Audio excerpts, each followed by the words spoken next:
இரண்டு குறிப்பேடு அதிகாரம் 33. யூதாவின் அரசன் மனாசே. மனாசே அரசனான போது அவனுக்கு வயது 12.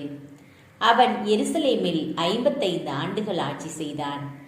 இஸ்ரேல் மக்களுக்கு முன்பாக ஆண்டவரால் துரத்தியடிக்கப்பட்ட நாடுகளின் அருவருக்கத்தக்க செயல்களை பின்பற்றி அவனும் ஆண்டவரின் பார்வையில் தீயதானதை செய்தான்.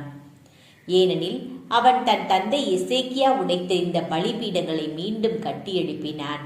பாகால்களுக்கு பலிபீடங்களையும் அசேரா கம்பங்களையும் நிறுவி வான்படைகளை பணிந்து தொழுதான். எனது பெயர் எருசலேமில் என்றென்றும் விளங்கும் என்று சொன்ன ஆண்டவரின் இல்லத்தில் அவன் பலிபீடங்களை எழுப்பினான். ஆண்டவரது இல்லத்தின் 2 மண்டபங்களிலும் வான்படைகளுக்கே பலிபீடங்களை கட்டினான். பெண் இன்னும் பள்ளத்தாக்கில் அவன் தன் புதல்வரை நெருப்பில் சுட்டரித்து பலியாக்கினான். சகுனம் பார்த்து, குறி கேட்டு, பில்லி சூனியங்களை கடைபிடித்து, மந்திரவாதிகளுக்கும் மாய வித்தைக்காரர்களுக்கும் புகலிடமளித்து, ஆண்டவரின் திருமுன் மிகவும் தீயதானதை செய்து அவருக்கு சினத்தை உண்டாக்கினான். கடவுள் தாவீதிடமும் அவன் மகன் சாலமோனிடமும், இஸ்ரேலின் குலங்களில் நான் தேர்ந்தெடுத்துள்ள எருசலேமில் இருக்கும் இந்த கோவிலில் எனது பெயர் என்றென்றும் நிலை பெறச் செய்வேன் என்றும், மோசே மூலமாக நான் அளித்துள்ள எல்லா சட்டங்களையும் நியமங்களையும் கட்டளைகளையும் இஸ்ரேலர் சரியாக கடைபிடித்து வந்தால் நான் அவர்களின் மூதாதையருக்கு அளித்திருந்த நாட்டிலிருந்து அவர்களை வெளியேற்ற மாட்டேன் என்றும் கூறியிருந்தார். அந்த கடவுளின் இல்லத்தில் மனாசே தான் செதுக்கிய ஒரு சிலையை வைத்தான். இஸ்ரேல் மக்களின் முன்பாக ஆண்டவர் அளித்த நாடுகள் செய்த தீமைகளை விட யூதாவும் எருசலேம் வாழ் மக்களும் மிகுந்த தீமை செய்யவும் நெறி தவறவும் மனாசே காரணமாயிருந்தான். மனாசேயின் மனமாற்றம். ஆண்டவர் மனாசேயுடனும் மக்களுடனும் பேசிய போதிலும் அவர்கள் அதற்கு செவி கொடுக்கவில்லை. ஆதலால் ஆண்டவர் அசீரிய மன்னனின் படைத்தலைவர்களை அவர்களுக்கு எதிராக வரச் செய்தார். அவர்கள் மனாசேயை சிறைப்பிடித்து கொக்கிகள் இட்டு வெண்கல சங்கியால் கட்டி பாபிலோனுக்கு இழுத்து சென்றனர். அங்கே அவன் துன்புறுத்தப்பட்ட போது தன் கடவுளாம் ஆண்டவரை நோக்கி மன்றாடி தன் மூதாதையரின் கடவுள் முன் மிகுந்த வருத்தமுடனும் தன்னையே தாழ்த்தினான். ஆண்டவர் அவன் மீண்டும் தம்மை கெஞ்சி மன்றாடியதால் அவனது வேண்டுதலை கேட்டார். அதனால் எருசலேமுக்கும் நாட்டுக்கும் அவன் திரும்பி வருமாறு செய்தார்.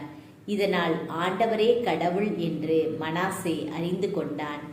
இதன் பின்னர் தாவீதின் நகரில் கீகோன் பள்ளத்தாக்கின் மேற்புறம் தொடங்கி மீன் வாயிலின் தொடக்கம் வரையிலும் வெளிப்புற மதிலை அவன் எழுப்பினான். இம்மதில் ஓபேலை சுற்றிலும் உயர்ந்திருக்க செய்தான். யூதாவில் உள்ள அரண்சூன் நகர்களில் எல்லாம் படைத்தலைவர்களை நியமித்தான்.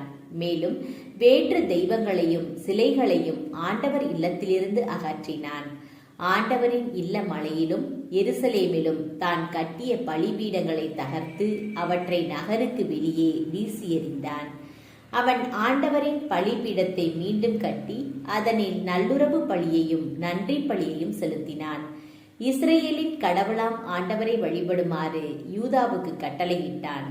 ஆயினும் மக்கள் தொழுகை மேடுகளிலேயே தங்கள் கடவுளாம் ஆண்டவருக்காக மட்டும் பலியிட்டு வந்தனர். மனாசேயின் இறப்பு. மனாசேயின் பிற செயல்களும் அவன் கடவுளுக்கு எழுப்பிய வேண்டுதலும் இஸ்ரேலின் கடவுளாம் ஆண்டவர் பெயரால் திருக்காட்சியாளர் உரைத்த வாக்குகள் யாவும் இஸ்ரேல் அரசர்களின் குறிப்பேட்டில் எழுதப்பட்டுள்ளன.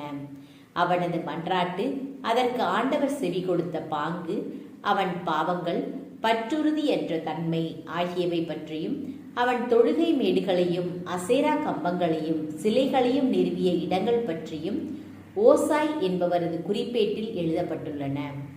மனாசே தன் மூதாதையருடன் துயில் கொண்டு தன் அரண்மனையிலேயே அடக்கம் செய்யப்பட்டான். அவனுக்கு பின் அவன் மகன் ஆமோன் அரசனானான். யூதாவின் அரசன் ஆமோன். ஆமோன் ஆட்சியேற்ற போது அவனுக்கு வயது 22. அவன் எருசலேமில் 2 ஆண்டுகளே ஆட்சி செய்தான். அவன் தன் தந்தை மனாசேயைப் போல் ஆண்டவர் திருமுன் தீயதானதை செய்தான். தன் தந்தையால் வார்க்கப்பட்ட சிலைகளுக்கு ஆமோன் பலி நிறைவேற்றி வழிபாடு செய்தான். ஆயினும் அவன் தந்தை போலன்றி ஆண்டவர் திருமுன் தன்னையே தாழ்த்தி கொள்ளாமல் தன் குற்றத்தை வளர்த்து கொண்டான். அவன் அலுவலர்கள் அவனுக்கு எதிராக சதி செய்து அவனது அரண்மனையிலேயே அவனை கொலை செய்தனர். ஆனால் நாட்டு மக்கள் அரசன் ஆமோனுக்கு எதிராக சதி செய்தவர் எல்லாரையும் கொன்றுவிட்டு அவன் மகன் யோசியாவை அவனுக்கு பதில் அரசனாக்கினர்.